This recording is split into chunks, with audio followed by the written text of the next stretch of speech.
Κύριε Ιησού Χριστέ, ελέησον, Παναγία Θεοτόκη, σώστε με. Λοιπόν, όταν αυτό το κάνουμε εμείς όλοι, οπουδήποτε θα σωθούμε. Να μην το αφήσετε αυτή την προσευχούλα. Είναι απολύτια, αλλά το έκανε έτσι ο Χριστός, γιατί τώρα δεν μπορούν να σηκώσουν πολλά πράγματα σαν τους παλιούς. Γιατί τόσο και ένα μικρότερο και τελικά πνευματικός από τους παλιούς. Λοιπόν, και ήρθε σε επαφή με τον Θεό.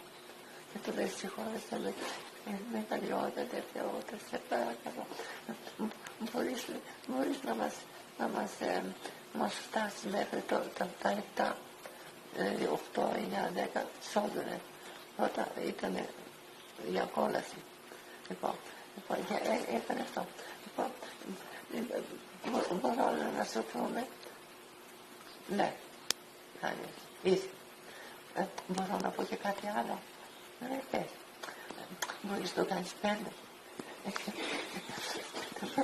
Το 5, το 4, το 4 στο 3, όταν στο 3 δεν απάντησε εκεί ο Χριστός. Τον άφησε εκεί. Και κατέβηκε τόσο στο 3. Στο 3. Λοιπόν, ήταν ένας πολύ ενάρετος άνθρωπος. Αυτή η παλή που κάνανε αυτά όλα. Λοιπόν, και ο Κύριος κατέβαινε.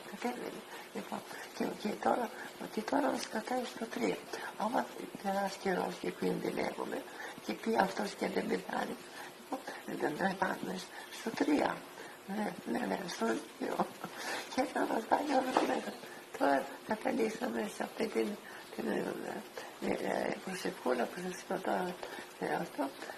Δεν έχουμε άλλα και μεγαλύτερα προσφέρουση, που δεν έχετε τίποτα πάνω σας.